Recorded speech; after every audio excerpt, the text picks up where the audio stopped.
Welcome back to Sleepy Science History, dear dreamers of the cosmos. I hope you're warm beneath your blankets, the room dim, and your mind ready to drift on quiet currents of curiosity.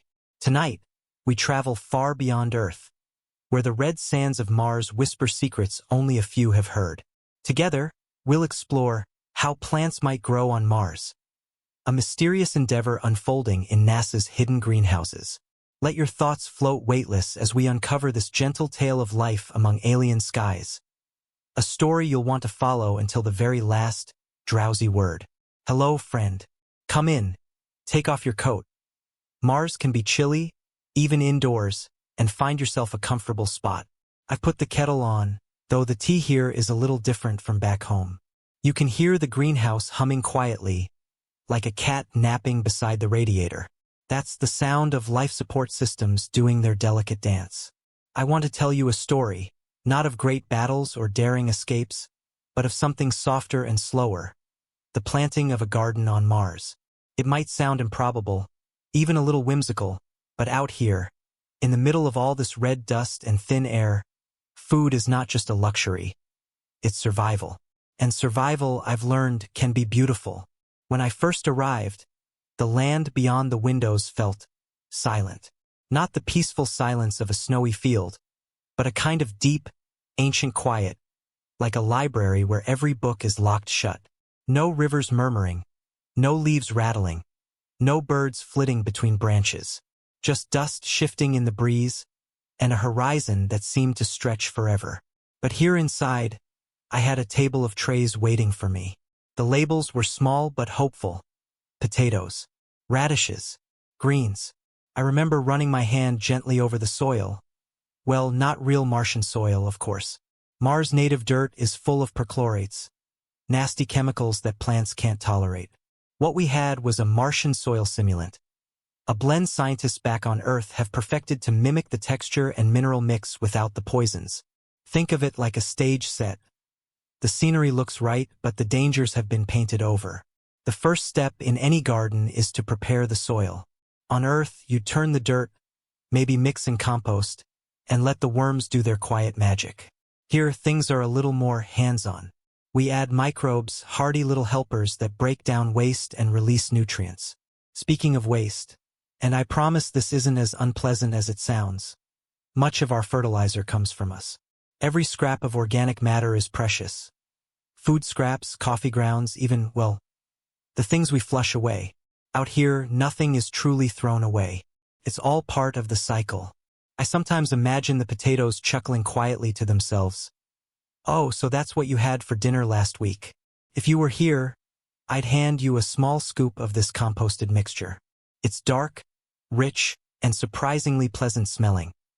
A reminder that decay, given time, turns into nourishment. We spread it over the trays, not unlike tucking a blanket over someone's shoulders. Then comes the water. On Mars, water is precious enough to make you treat every drop like a pearl. In the low gravity, it moves differently, slower, more reluctant to fall. You squeeze the bulb of the watering tube, and the droplets float just for a heartbeat before sinking into the soil. There's something deeply satisfying about watching the dark patches spread through the tray, knowing that beneath the surface, the seeds are drinking deeply. Planting the seeds themselves is a quiet ritual. Potatoes, of course, aren't grown from seeds at all, but from pieces of themselves, seed potatoes with at least one eye. A little sprout waiting to emerge. I press each one into the soil with my palm, just deep enough to be safe, and then I cover it with a soft mound. Radishes are trickier. Their seeds are tiny, easy to spill if you're not careful. I sprinkle them gently in neat rows. They're quick growers, so I'll see their little green flags first. And the greens, lettuce, and a few hardy herbs are sown last. They need the most care, but their leaves will be a taste of home, a splash of freshness against the recycled air. And then we wait. Waiting is the hardest part, isn't it? On Earth, you can step away from your garden, and it will keep growing whether you're there or not. Here, the garden needs constant watching. The lights above the trays aren't just for show. They're carefully calibrated to mimic sunlight, with just the right balance of red and blue wavelengths for photosynthesis. I sometimes think of these lights as teachers, leaning over the seedlings. This is morning. This is afternoon. This is the time to rest. We dim them slowly in the evening, letting the plants wind down. It's funny, the Martian day is longer than Earth's by just 40 minutes. But those extra minutes change the rhythm of things. We've had to decide whether to grow our garden on Earth time or Mars time. In the end, we chose Mars. The plants, I think, appreciate the honesty. If you lean in close to the trays, you can almost hear them. Not the rustle of leaves, not yet, but the faintest stirring beneath the soil.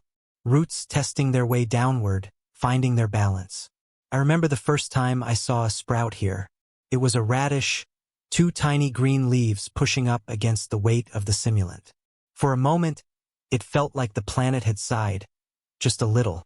Have you ever watched something grow in slow motion? Not in a video, but in real life, day by day, hour by hour? There's a kind of intimacy to it. You start to notice the smallest changes. The angle of a stem, the color deepening in a leaf. It's like learning a new language, one that doesn't have words, only gestures. There's history here, too. Humans have always carried seeds with them when they've traveled. Ancient sailors kept pouches of grain and beans, ready to start a farm wherever they landed.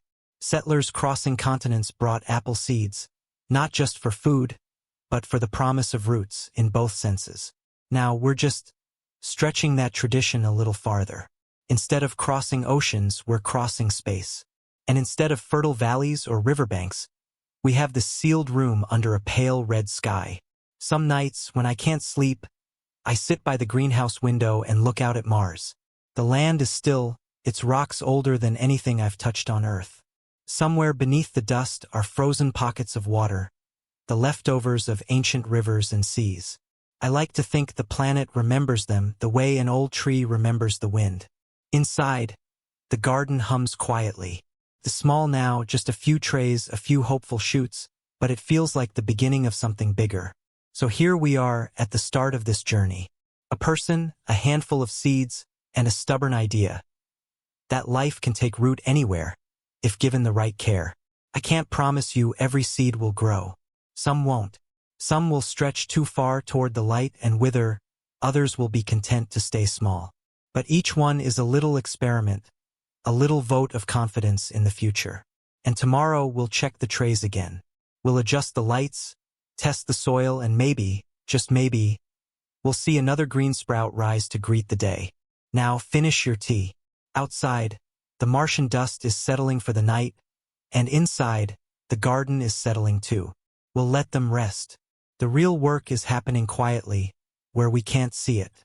And that, I think, is the most comforting thing of all. The language of light. When you think about gardening back on Earth, sunlight is usually something you just accept as part of the deal. The sun rises, the sun sets, and the plants somehow know exactly what to do in between. Out here, it's different. Mars gives us daylight that's softer, weaker, almost shy, thanks to its distance from the sun and the fine dust drifting in its thin atmosphere. It's not bad light. It's just not enough. So we improvise. We build our own sun. Above the trays, you'll see long panels glowing with a pinkish hue, a blend of red and blue wavelengths. That's not just for aesthetics. It's tuned specifically to help the plants grow strong and healthy. Red light tells them, it's time to grow stems and leaves. Blue light says, let's make those leaves sturdy and well-shaped. Together, they create a sort of daily pep talk for each sprout. It's funny, I sometimes think of these lamps as actors in a play. In the morning, they give a soft, golden light, easing the seedlings awake. By midday, they're in full, bright character, encouraging the plants to reach higher. Then, in the evening, they dim into warm amber, whispering, that's enough for today. Rest now.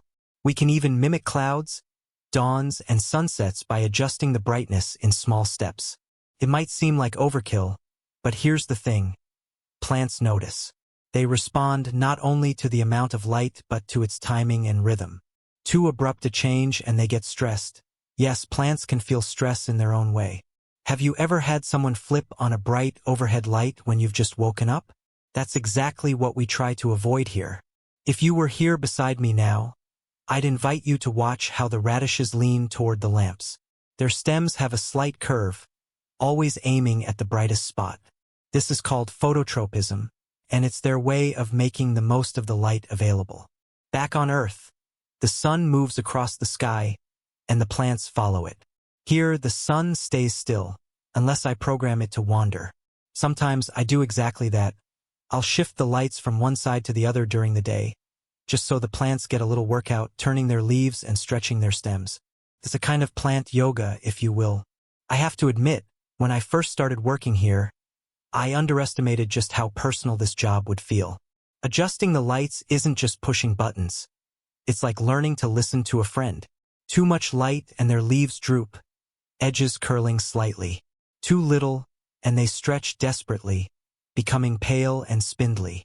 Finding the balance takes patience. But patience, I'm discovering, is what life on Mars is all about.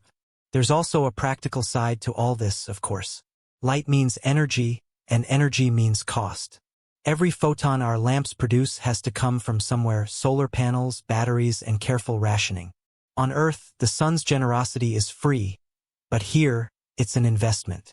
That makes each hour of light precious, something to be used wisely. So, part of my job is to match the light schedule to the plant's growth stages. Young seedlings get shorter, gentler days to avoid overwhelming them. Mature plants get longer days to boost photosynthesis. It's a bit like tailoring. Each plant gets a light fit, made just for them. When I was younger, I used to think science was all about big, dramatic experiments, rockets launching, telescopes peering into distant galaxies, microscopes revealing alien-looking bacteria. But here in the greenhouse, science feels more like listening. Listening to plants, to the air, to the subtle hints that something is just right or just off. The light teaches me as much as it teaches them. Let's check the trays together. See the potatoes? Still mostly under the soil, but if you look closely, you can see tiny shoots breaking through. They're pale at first, almost white, until they catch the light. Then, slowly, they green up, as if they're remembering what they were born to do. The radishes, of course, are impatient things. Just a week ago, they were no more than 2 leaves each. Now they're already pushing out little clusters, eager to show off.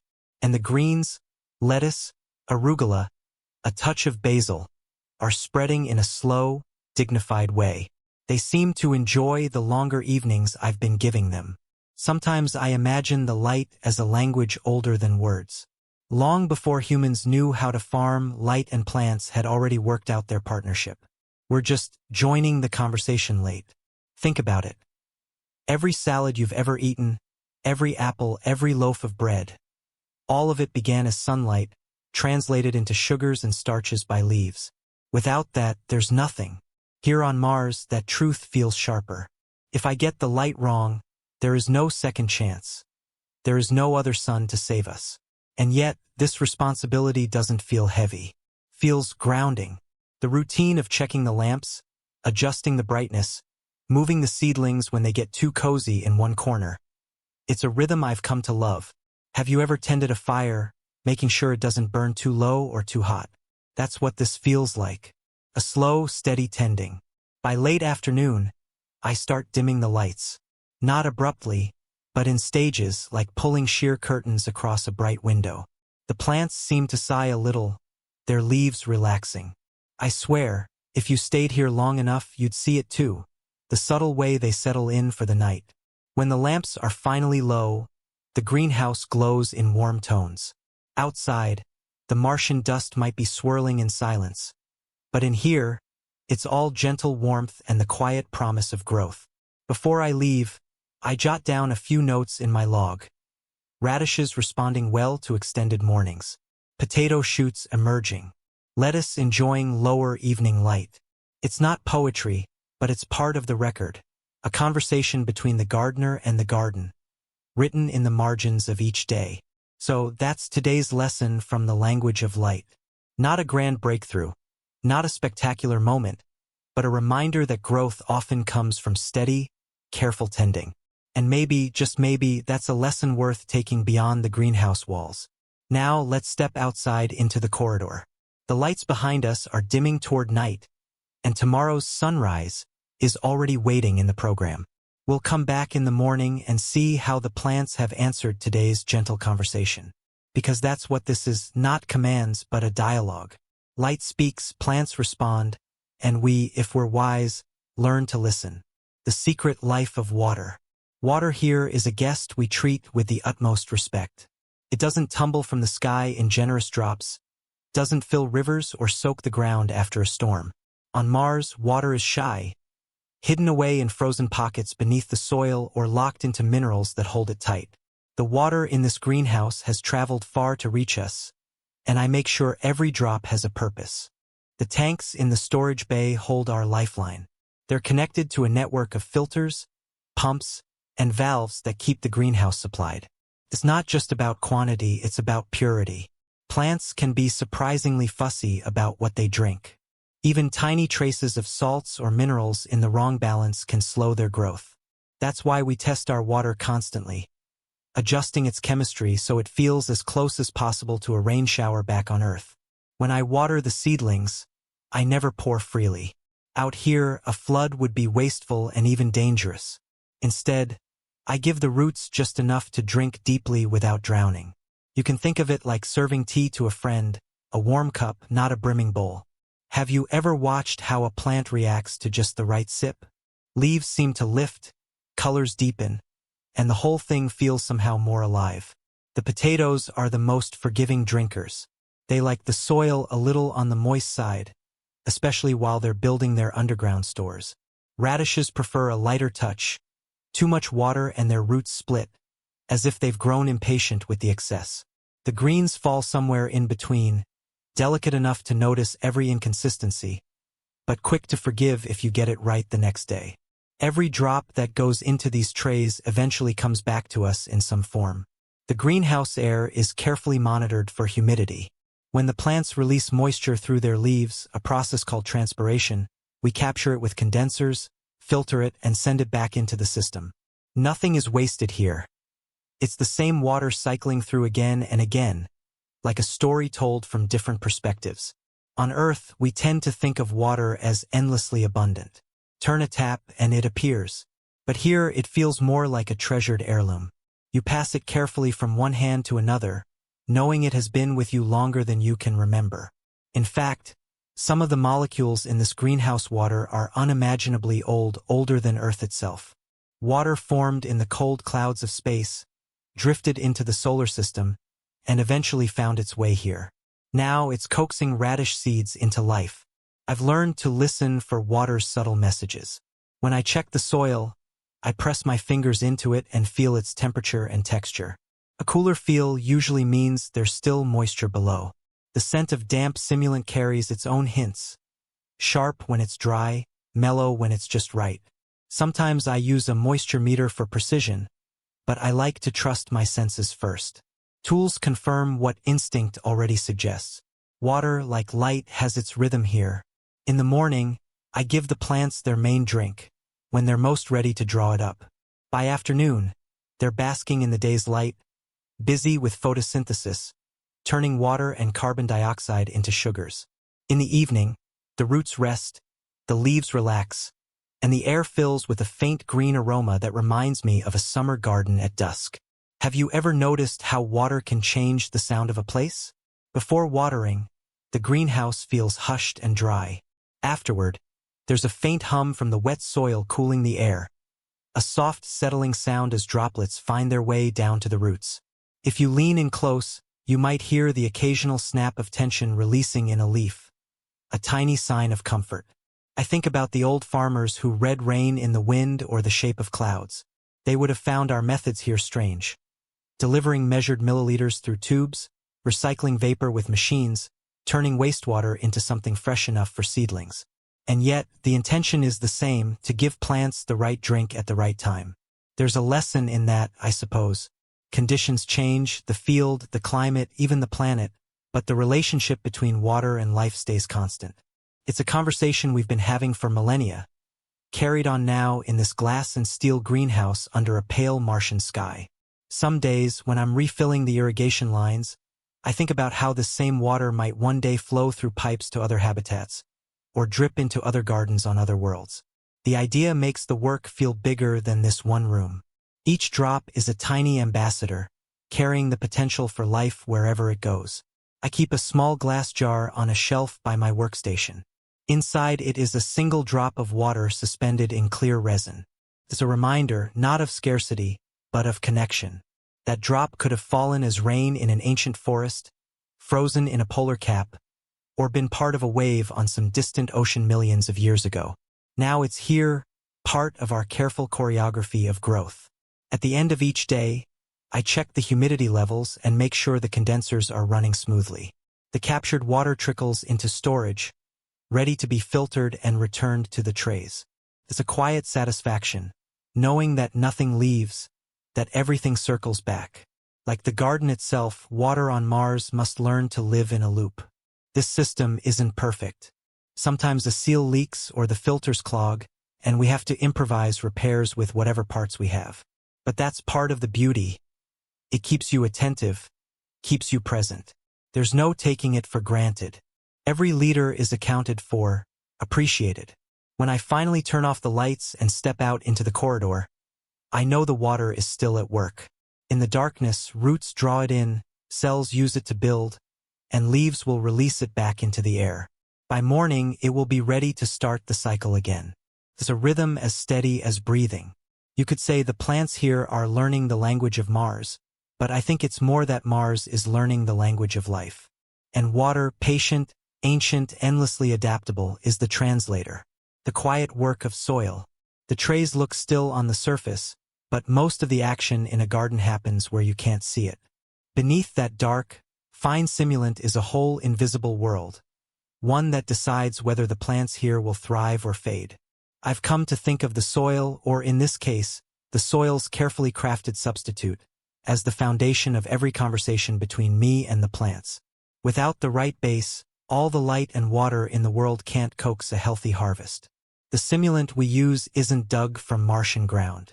Real Martian soil is laced with perchlorates, which are toxic to plants and to us.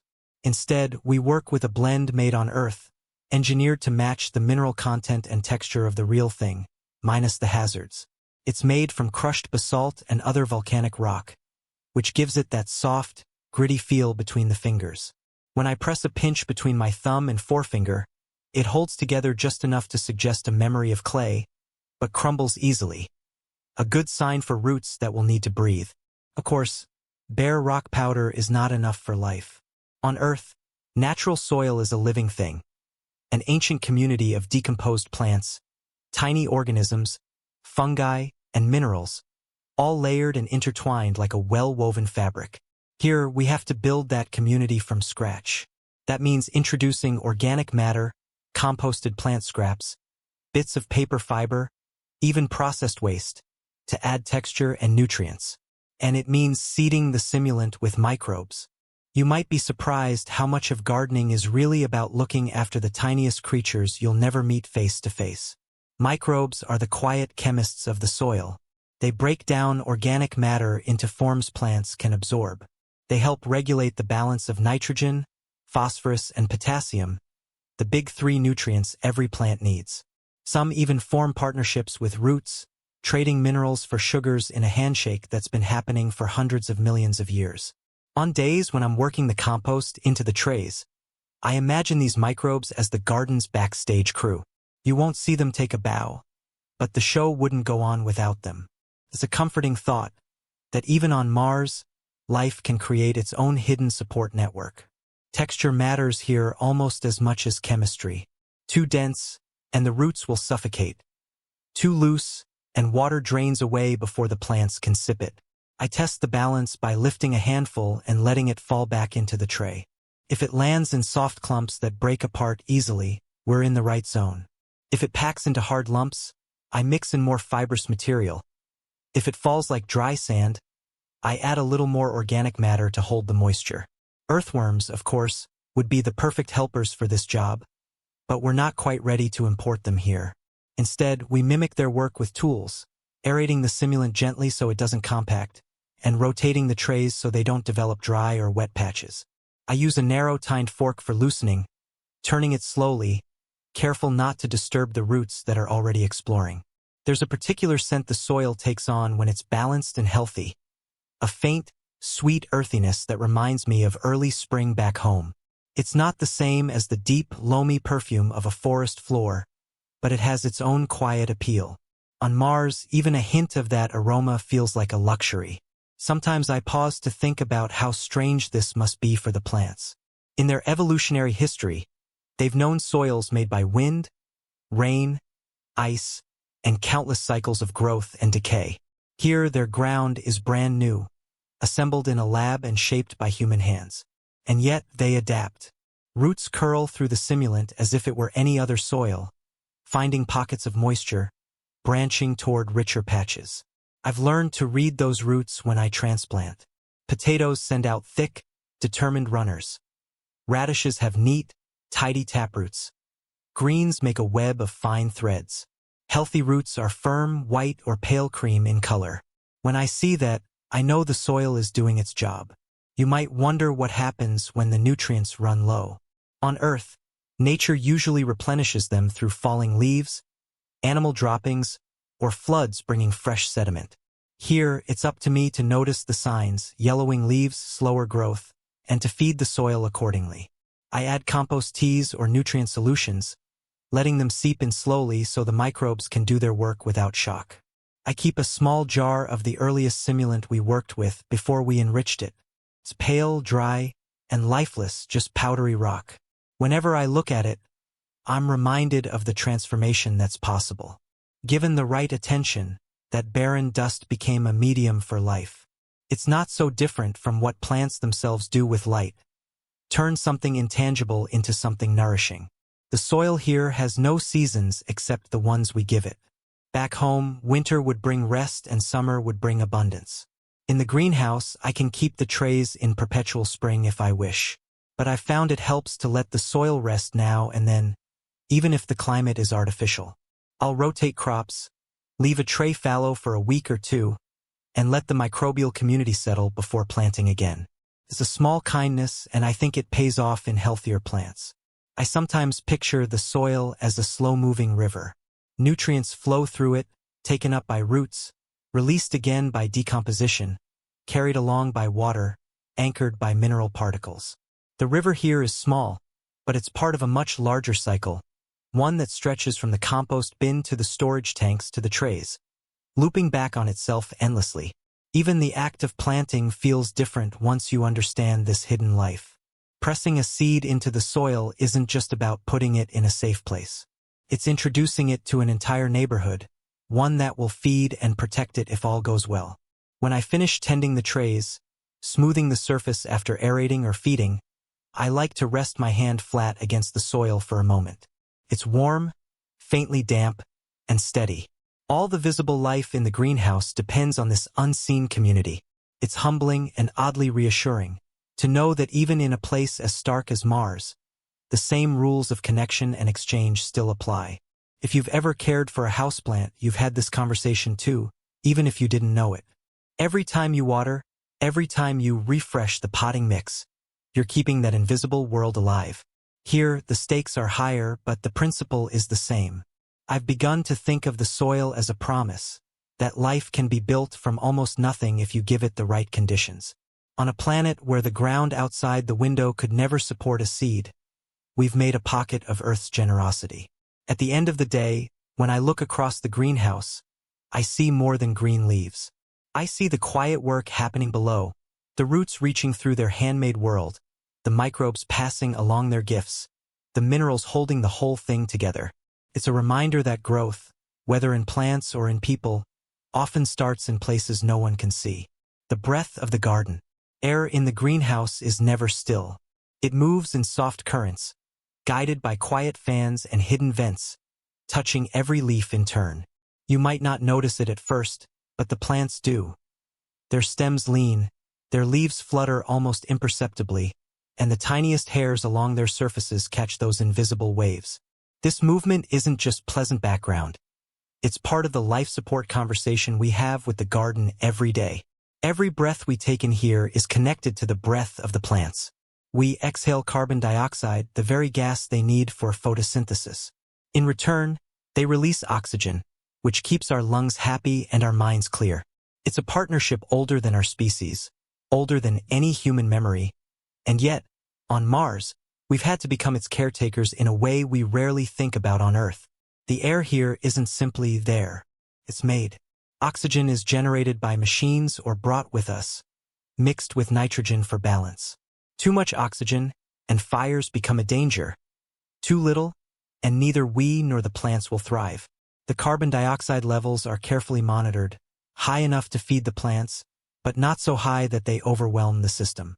You'd be surprised how quickly plants can pull CO2 out of the air when they're happy. I've seen the monitors dip within hours during peak photosynthesis. It's a reminder that the greenhouse is a dynamic system, not a static bubble, but a living, breathing body with its own rhythms. Air movement matters too. In a still room, moisture can collect on leaves, creating little pockets of humidity where mold and mildew feel welcome. Gentle circulation keeps things balanced. On Earth, the wind does this work, brushing past leaves and strengthening stems as it goes. Here, I have to set the fans to mimic that touch.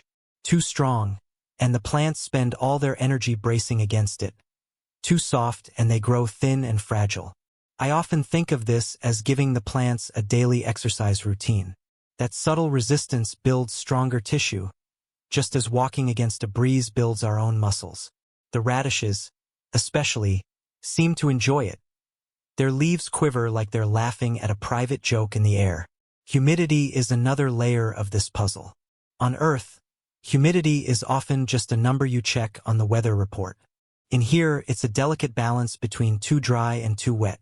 Low humidity means the plants lose water faster through transpiration, and we have to irrigate more often. High humidity feels lush, but it can slow transpiration too much and invite fungal growth. The sweet spot depends on the plant's stage of life. Seedlings prefer higher humidity, almost like they're still under the blanket of the soil. Mature plants enjoy a drier breeze that encourages their roots to dig deeper for moisture. I adjust the settings with a few taps on the control screen, watching the numbers shift like a tide chart. There's also the matter of temperature. Mars outside the walls is bitterly cold, colder than the iciest Antarctic nights. Inside, we keep it closer to a mild spring day. Temperature changes influence how plants breathe and grow. Too warm, and they may wilt or bolt to seed too early. Too cool, and growth slows to a crawl. It's a bit like making soup. The right simmer keeps everything blending perfectly, but if it boils or freezes, the recipe falls apart. All of these factors, oxygen, carbon dioxide, airflow, humidity, temperature, weave together into what I think of as the breath of the greenhouse. They're invisible, but you can feel them if you stand still long enough. The way your skin registers the moisture in the air. The way your ears pick up the faint whir of a fan. The way your own breathing finds a rhythm with the space around you. Sometimes I close my eyes and imagine the plant's perspective. Each leaf has tiny pores, stomata, opening and closing throughout the day to take in carbon dioxide and release oxygen. The air brushes over them, carrying signals, warmth, moisture, movement, that guide those openings. It's a silent conversation, but a precise one. On Earth, this exchange happens effortlessly, powered by wind and weather. Here, it's an ongoing act of attention. Every adjustment is deliberate. A fan speed changed by 2%, a humidity shift of just a few points, a nighttime temperature lowered slightly to mimic the cool that plants expect after sunset. It's a little like tending a fire in a hearth. You can't just light it and walk away. You add fuel, adjust the vents, stir the embers. The air is our invisible flame, and the plants are shaped by how we tend it. There are moments when the connection feels especially clear. Early in the morning, when the lights first begin to brighten, the plant's respiration shifts almost instantly. They begin to take in more carbon dioxide, starting the day's work of turning light and air into food.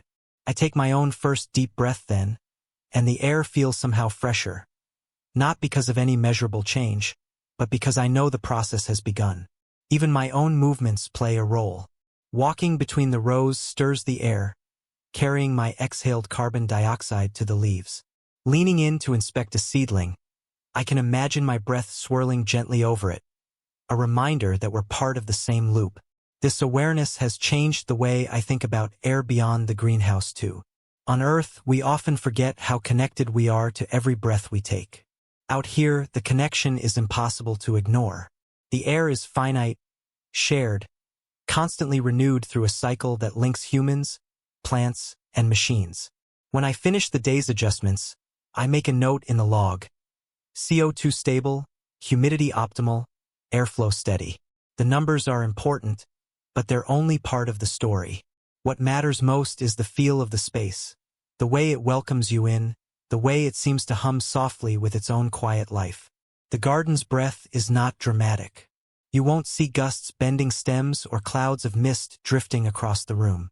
It's steady, understated, a reminder that life is often sustained by what we can't see. And in this small pocket of warmth under a cold red sky, that's enough. The circle of nutrients. Every leaf, every stem, every bite of a radish that crunches between your teeth is built from raw materials borrowed from somewhere else. Plants can't conjure matter from nothing. They need a steady supply of nutrients, the building blocks for everything from cell walls to the chlorophyll that paints their leaves green. On Earth, nature manages this cycle almost invisibly. Here on Mars, I've had to learn how to be both gardener and planet, providing all the pieces for life to fit together. The essentials are often called the big three: nitrogen, phosphorus, and potassium. Nitrogen is the language of leaves. It builds the proteins that drive growth and keep foliage lush. Phosphorus is the architect, helping form strong roots and guiding energy flow inside the plant. Potassium is the steadying hand, regulating water movement and strengthening defenses. If any one of these runs low, the whole plant shows it, like a musician missing one string from their instrument. On Earth, rain carries these nutrients into the soil from decomposing plants, animal droppings, and the slow erosion of rocks. Out here, I'm the one who decides when the nutrients arrive and in what form. That means mixing solutions and compost teas, measuring them into the irrigation water like a chef adding spices to a simmering soup. Too much of one element can burn the roots. Too little and growth slows to a whisper. The compost is our most precious ingredient. Everything organic goes into it: lettuce stems, potato peels, even spent coffee grounds. Over weeks, microbes transform this jumble into something rich and dark, a slow alchemy that turns waste into treasure. I like to think of compost as the garden's memory. It carries traces of what's come before and offers them back to fuel what comes next. Waste from us also becomes part of the loop. Processed carefully, it's sterilized and broken down into safe forms the plants can use. I'll admit it felt odd at first, the idea of eating something grown with the help of such recycled materials. But when you think about it, that's how life works everywhere. On Earth, forests grow from the remains of earlier seasons. Oceans teem with life built from the remains of the microscopic. Nothing truly disappears. It just changes shape. Micronutrients, the smaller players, are no less important. Calcium strengthens cell walls, magnesium sits at the heart of the chlorophyll molecule, and iron helps with the plant's internal chemistry. Without them, you might get a plant that looks fine for a while, but eventually shows strange symptoms: yellowed leaves, curled tips, weak stems. They're like the trace notes in a good meal. Not obvious, but essential for the full flavor of health. One of the challenges here is keeping everything in balance. On Earth, rain can flush excess salts from the soil, but here water is too precious to waste that way. Over time, salts from fertilizers can build up, making it harder for roots to absorb water. To prevent that, I monitor the electrical conductivity of the soil, a measure of how much dissolved material is in the water around the roots. If it gets too high, I'll leach the trays with a careful flush, collecting and recycling the runoff so nothing is wasted. There's a certain intimacy to this work. I can read the plant's needs by sight now, the slightly lighter green that hints at nitrogen hunger, the purplish tinge on leaves that asks for more phosphorus. Each crop has its own way of speaking. Potatoes tend to tell me early, almost complaining. Radishes are more stoic until the problem is urgent. The greens are somewhere in between, sighing gently when they want attention. Sometimes I experiment. I'll give one tray a slightly richer nutrient mix, another a leaner one, and watch how they respond. It's not just curiosity, It's preparing for the unexpected. If supply lines are delayed or a batch of compost takes longer to mature, I'll need to know how far I can stretch resources without harming the harvest. It helps to think of the greenhouse as a body. The soil is its stomach, the light its heartbeat, and the nutrients its diet. Just as we feel sluggish or unwell if our meals are unbalanced, plants can't perform their quiet miracles without the right fuel. The difference is that plants don't go hunting for snacks. They wait patiently for what we give them. That kind of trust feels like a responsibility. There's beauty in seeing the cycle complete itself. A radish grows, is harvested, and part of its leaves go into my lunch. The rest goes into the compost where microbes break it down. Weeks later, some part of that radish, now unrecognizable, feeds the next crop. Even the inedible parts contribute, their minerals and carbon folded back into the system. It's a reminder that nothing in here is truly waste. Sometimes I wonder how this cycle will look 100 years from now, when Martian settlements are larger and gardens more abundant. Will there be whole fields under domes, their soil generations old, rich with the layered history of meals and harvests? Will gardeners tell stories about the flavors of the old compost, the way some winemakers speak of vintage years? For now, the cycle is small and contained, but it feels ancient all the same. It connects this place, so far from Earth, to every patch of ground where humans have ever grown food.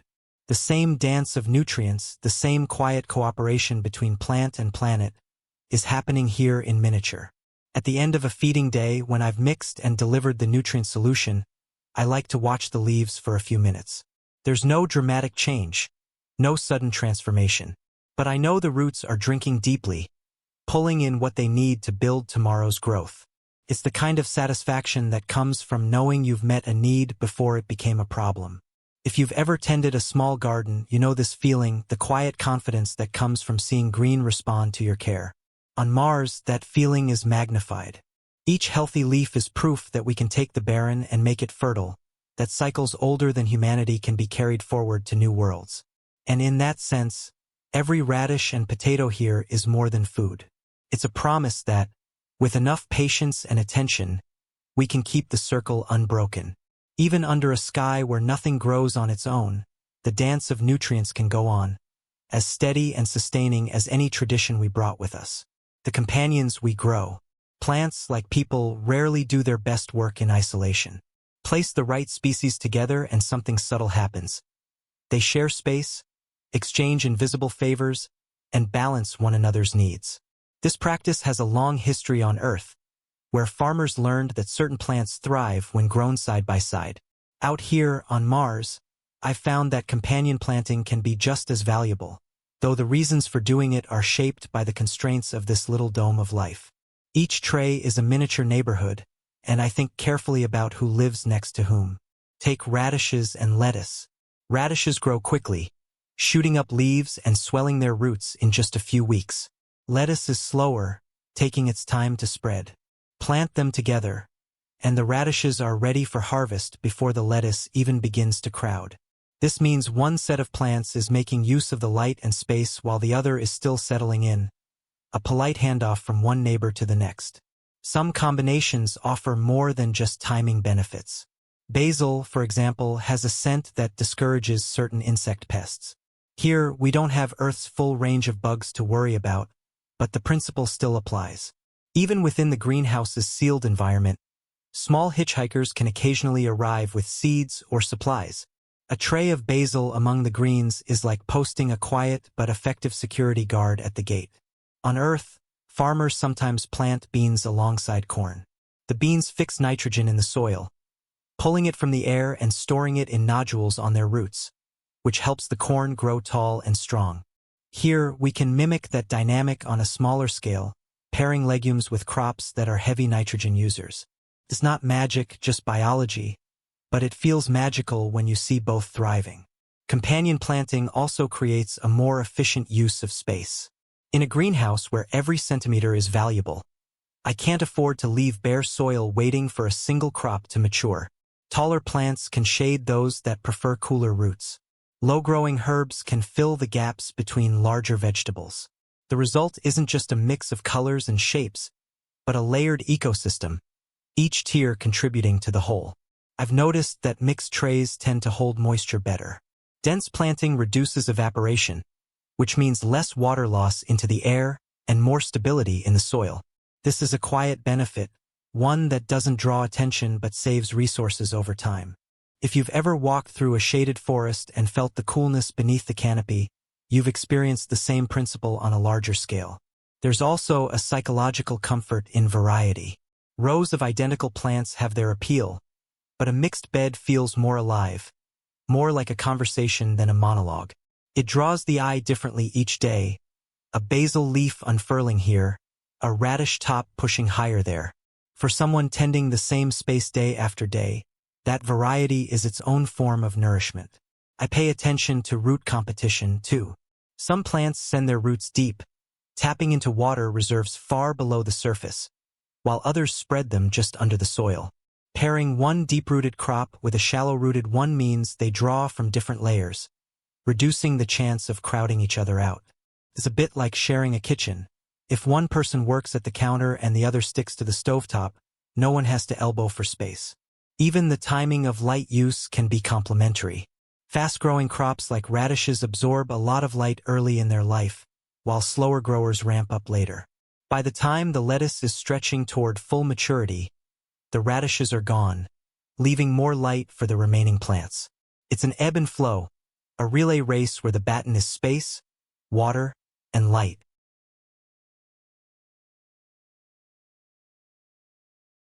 On some days, I find myself wondering how far I could push this idea. Could I grow an entire tray as a microecosystem? Tall plants, short plants, ground cover, all supporting each other so fully that I barely need to intervene? Earth's ecosystems do it without thinking. Here, the challenge is to recreate that complexity in miniature, with fewer species and a controlled environment. It's an experiment worth pursuing, not just for the yield, but for the resilience it could bring to future gardens. There's an art to deciding who shares space. It's part observation, part trial and error. I've had combinations that looked perfect on paper but didn't work in practice. A fast-growing herb shading a crop that needed more light. Two root vegetables competing so fiercely that neither reached its full size. Failure is part of the process, a gentle teacher if you're willing to listen. The old earth traditions still guide me. The three sisters planting of corn, beans, and squash, used by indigenous peoples for centuries, is a beautiful example. Corn provides the tall structure for beans to climb. Beans return nitrogen to the soil. Squash sprawls at the base, shading the ground and preventing weeds. We don't grow corn here.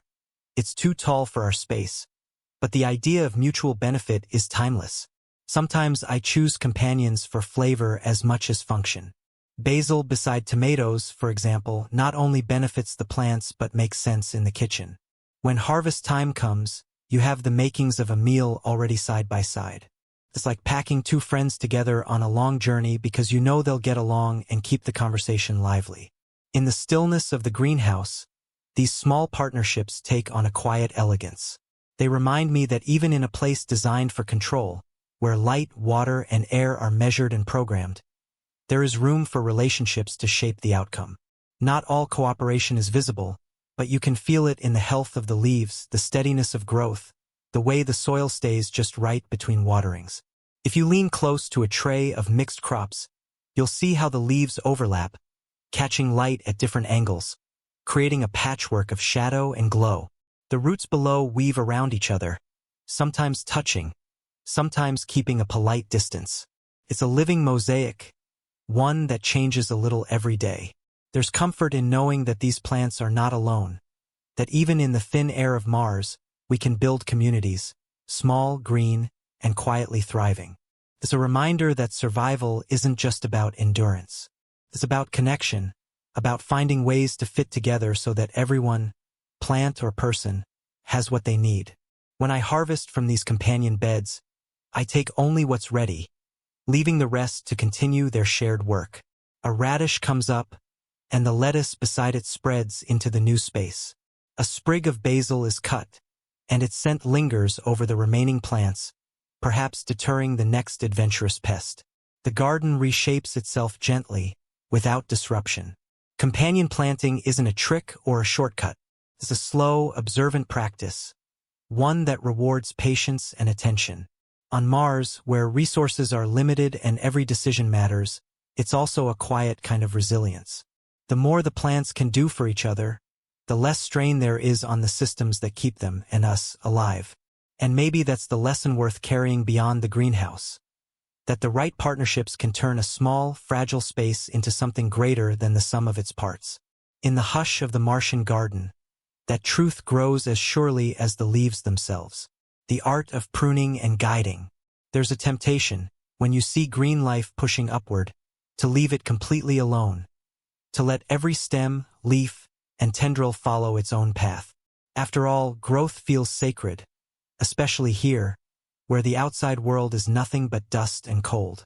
But I've learned that in a small, closed space, letting plants do exactly as they please isn't always kindness. Sometimes they need a gentle hand to shape their energy. Pruning is not destruction. It's a conversation with the plant about where to invest its strength. Left unchecked, a tomato might pour energy into a tangle of leaves instead of the fruit. Lettuce can grow tall and bitter if you never harvest its outer leaves. Even radishes, though quick and self-contained, benefit from the occasional thinning, making room for their neighbors so roots can swell without bumping elbows. I start with observation. The light here falls evenly, but plants still have their preferences. Some stretch toward the brightest panels, leaning like sunbathers at the beach. Others send out side shoots to claim space, sometimes overshadowing smaller companions. By watching a plant's habits, I can tell where it's putting its resources and where a trim might help. When I prune, the tools are simple. A pair of sharp scissors, sterilized to avoid spreading any disease, and my hands, steady and unhurried. I take away what's damaged first. Yellowing leaves that no longer serve the plant, stems bent beyond repair. These are easy decisions, and the compost bin welcomes them. The harder choices are the healthy leaves that still drink in light but block airflow or shade out the fruiting branches. Cutting them feels counterintuitive, like taking down part of a sail when the wind is strong. But I remind myself that light must reach all parts of the plant, and air must flow freely to keep disease at bay. Sometimes pruning is about shaping, not removing. Vining plants, peas, cucumbers, certain herbs, benefit from gentle guidance. I use soft ties to train them along trellises, creating an upward pattern that saves space and brings each leaf into its share of light. Watching a vine learn its new path is oddly satisfying. Within days, tendrils wrap around the support, as if agreeing that this was the plan all along. In a place with limited space, pruning also helps keep the ecosystem in balance. Without it, a single overenthusiastic plant can dominate a tray, taking more than its share of light, nutrients, and water. By keeping everyone in proportion, I make sure the garden works as a collective. There's a rhythm to the task. Snip, step back, look. Adjust a tie, move a leaf aside, check the base for new shoots. I never rush. The plant is in no hurry, and neither am I. It's a small act of stewardship, one that feels almost meditative. On Earth, wind, animals, and changing seasons often handle pruning for us. A deer might nibble the tender tips. Autumn frosts cut back annual growth. Storms snap branches that were too tall or too brittle. In the greenhouse, those natural editors are absent, so I step into that role. It's a responsibility that requires restraint. Take too much and you weaken the plant. Take too little and overcrowding creeps in. There's also the question of timing. Pruning in the cool of the day allows plants to recover without the stress of midday light. After a trim, I'll often water lightly, as if offering a small comfort for the energy they've just spent. I imagine them settling in, redirecting their efforts toward the parts that remain.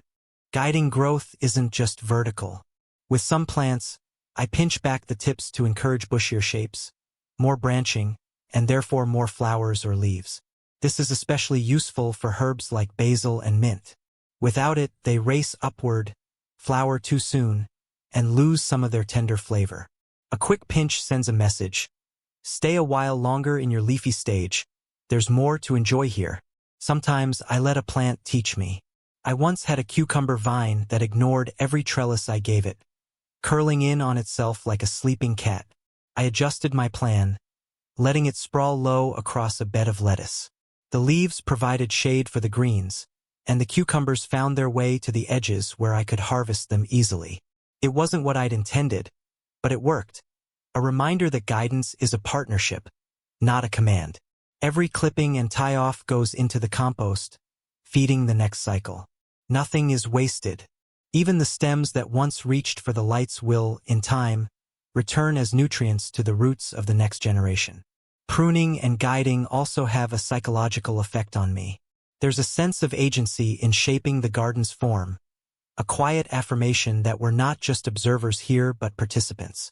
Each snip feels like a decision about the kind of space we want this to be: open, balanced, and full of room for everything to grow.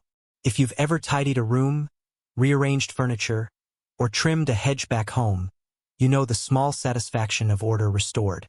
Here, that satisfaction is layered with the knowledge that order isn't just aesthetic, it's survival. Airflow prevents disease. Balanced light distribution ensures productivity. A well-trained vine produces more food in less space. These aren't just garden preferences. They're lifelines. When I finish a pruning session, the change is rarely dramatic to the untrained eye. A few leaves gone, a stem redirected, a vine lifted higher on its support. But to me, the space feels lighter, calmer, ready for the next stage of growth. The plants seem to breathe easier, and so do I. In the quiet that follows, I think about how much of life works this way, removing what's unnecessary so the important things have room to flourish. Whether it's in a garden or in our own routines, the principle holds. Space and focus lead to stronger growth. The art of pruning is, in the end, the art of attention. Noticing when a plant is ready to be shaped, trusting that a small cut today leads to a healthier tomorrow, and respecting the slow pace at which those changes reveal themselves. It's a lesson I carry with me beyond the greenhouse doors, into every part of life where something needs room to grow. Pollination in a place without bees. In the still air of a Martian greenhouse, there's no buzzing chorus. No gentle vibration of bees moving from blossom to blossom. No flutter of butterflies dusted with gold. The flowers still open, of course, their colors soft under the artificial light. But here, pollination is not left to chance or to the whims of wind and wings. It's something we have to do with intention. On Earth, pollination is almost invisible to us most of the time. A breeze shakes loose pollen grains, a bumblebee rolls through a tomato blossom, or a moth brushes against the face of a squash flower under the cover of night. In each of these acts, the flower's genetic message is carried to where it can spark new growth. Without it, a plant may grow leaves endlessly but never bear fruit. Here, the role of pollinator falls to human hands. The first time I tried it, I felt a little awkward, as if I were intruding on something private. But it's really more like helping a friend send a letter when their hands are full. The pollen is already there, waiting. It just needs a ride. Tomatoes and peppers are the most common crops that need this kind of help. Their flowers are self-fertile, meaning they have both the pollen-producing and pollen-receiving parts in the same bloom, but they need vibration to make the transfer. On Earth, bees' wing beats or the rumble of passing insects does the job. Here, I mimic it with a small electric toothbrush, held gently against the stem so the whole flower trembles for a few seconds. Sometimes I just tap the plant lightly with my fingers, a rhythm learned from watching Earth gardeners shake tomato cages in the summer. Other plants prefer a brush, a small, soft paintbrush or even a cotton swab, to carry pollen from one bloom to another. Squash blossoms, with their dramatic golden flares, are a joy to pollinate this way. The male flowers offer up their powdery treasure, and the female flowers, with their tiny swelling at the base, receive it. It's such a simple gesture, but in a few days you can see the difference. The small ovary begins to grow, the promise of a fruit taking shape. There's an intimacy to this process that I've grown to love. It requires me to slow down, to really look at the flowers, their structure, their subtle differences, their readiness. You can't rush pollination. It's an act that rewards attention. I find myself noticing details I might otherwise miss. The faint scent of a pepper blossom, the way a tomato's petals curve backward as it matures, the slight dusting of pollen on my fingertips. Timing is important. Most flowers are most receptive in the morning, when humidity is balanced and pollen is fresh. In the Martian greenhouse, morning is whatever we make it, but I still keep a schedule. Pollinating too early or too late in a flower's life can mean the difference between a full harvest and a missed opportunity. Without bees, we also miss the accidental cross-pollination they provide, the mingling of genes that can create new variations. Here, every variety remains pure unless we deliberately mix them. There's a certain safety in that, but also a loss of surprise. Still, I sometimes imagine future Martian gardens where small, adapted pollinators live alongside us. Maybe a breed of hoverfly or even tiny robotic helpers that drift among the blossoms. Pollination is more than just a step toward fruit. It's part of the plant's story. Flowers are an invitation, an offering to the world. On Earth, that invitation is answered countless times a day without our noticing. Here, it's answered by our own hands. We're not just growing food. We're completing the cycle the plant began when it decided to bloom. It's a humbling thing, realizing that without this small task, so much potential would remain locked inside those petals. The plant has done all it can. Grown strong, reached for light, formed buds, opened them, and now it relies on us to carry it the rest of the way. There's trust in that, even if it's silent and unknowing. After pollination, I often linger a little, just to watch the flowers in their stillness. The greenhouse hums softly. Fans, pumps, lights, but the flowers are unmoved by these artificial sounds. They stand there, patient, beginning their quiet transformation. In days to come, petals will drop, and tiny fruits will begin to swell. It's as if they tuck the gift away to unwrap later, in the privacy of their stems. Sometimes, when I'm brushing pollen from flower to flower, I think about how ancient this process is. Long before humans, long before bees, plants found ways to pass along their essence. By wind, by water, by chance touches of creatures moving through their world. We're part of that lineage now, shaping it in a place where no wind stirs and no bees visit. I keep careful records, not just of which plants were pollinated, but how they responded. Some varieties set fruit more readily than others. Some need a little extra coaxing. Over time, these notes become a kind of map, guiding me toward the most efficient, gentle ways to ensure the harvest. Every successful pollination is a small triumph, a quiet bridge between what a plant wants to do and what it can do in this place. And every fruit that grows is a reminder that, even far from the rhythms of Earth, the ancient dance of life can still be led, slowly, deliberately, by human hands. Harvest under an alien sky. There's a particular quiet that comes before a harvest in the Martian greenhouse.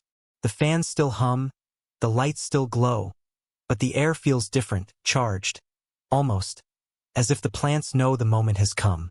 Their leaves rest in a kind of patient stillness, their fruits heavy and ready. You reach out, and the first touch is always softer than you expect, as if the plant has been holding its breath for you. On Earth, harvest can feel almost accidental. A stroll through the garden where ripe tomatoes warm your palms, or berries stain your fingers without warning. Here, it is deliberate. Every seed was planted with intent, every drop of water measured, every gram of nutrients balanced. The harvest is not a surprise. It is the quiet conclusion of a long agreement. I move slowly between the rows. Tomatoes first. Their skin is taut, colors rich and deep, crimson, gold, even a marbled variety that seems to hold sunset in its flesh. When I twist them from the vine, I'm careful to leave a small stem attached, both to help them keep longer and as a small nod to the tradition of gardeners everywhere. The scent that escapes when the stem snaps free is unmistakable. Green, bright, a little wild. Even here, that smell can take you home in an instant. Peppers are next. They dangle like ornaments, their shapes smooth and glossy. Some have turned fully red or yellow, others are still in the process, showing streaks of green.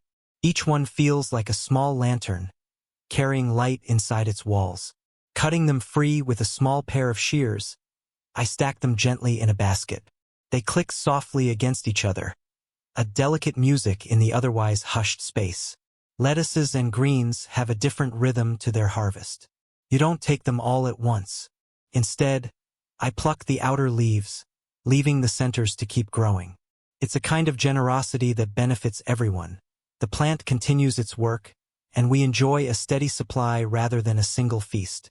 The leaves are crisp, cool against my hands, and they give off a faint earthy perfume, like rain on fresh soil. Root vegetables always feel like unwrapping a gift. Potatoes hide in the soil, their size a mystery until you ease them out. Some are smooth and round, others knob-bled like small sculptures. Radishes are more dramatic, a tug on their leafy tops, and they emerge in flashes of red or white, wearing little clumps of growing medium like jewelry. Each one feels like a small surprise, even though I've been tracking their progress for weeks. There's no waste here. Anything too small, too bruised, or too misshapen is not discarded but sent back into the cycle, composted, broken down, and returned to the soil. On Mars, you learn quickly that everything has value, even if it doesn't fit the perfect picture of a harvest. The act of gathering food in this place carries a weight that's hard to describe. Back on Earth, abundance can be taken for granted. Here, every bite is the result of months of care, every flavor earned. You taste the long arc of time in a single leaf of lettuce, the patience of light and water in a ripe tomato. Sometimes I wonder if future generations born here will feel the same reverence. Maybe, for them, Martian-grown food will be ordinary, just another part of life. But I suspect there will always be a quiet pride in it, a recognition of what it means to coax life from a place that offers so little freely. After the baskets are full, there's a small ceremony to storing and preparing the harvest. Fruits and vegetables are sorted by type and ripeness. Some are eaten fresh, others preserved, dried, pickled, or stored in cool chambers. There's satisfaction in knowing the meals for weeks ahead are secured, that nothing in these trays will go to waste. I take a moment always to leave something behind. A few fruits allowed to overripen, a few plants left to flower and set seed. It's a gesture to the next cycle, the assurance that this harvest is not an ending but a pause in the turning of the greenhouse's seasons. As I work, I think of Earth's long history with harvests. Ancient festivals marked the gathering of crops, songs and dances celebrated abundance before the lean months. Here, the celebration is quieter, but no less real. Sometimes I hum to myself, letting the sound mingle with the soft rustle of leaves. There's a rhythm in it, a kind of music that feels older than the planet beneath my feet. When the day's work is done, I step back and look at the cleared spaces where plants once stood. The trellises bare in places, the soil turned and waiting.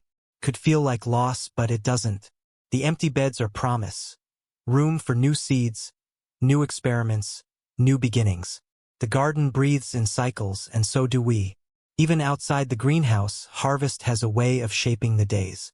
Meals become more varied, flavors richer. Conversations over dinner carry an extra layer of satisfaction. Knowing the food came from just meters away, from work we tended with our own hands.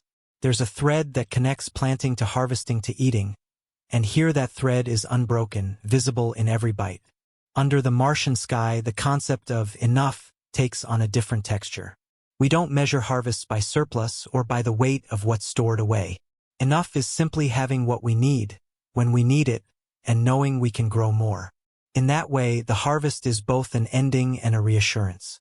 As I store the last of the day's gather, I can't help but think about how far this journey has brought us. From seeds carried across millions of kilometers to fruits ripening in an alien world. The greenhouse hums softly behind me, already preparing for the next chapter, though my own part in the story feels, for now, complete.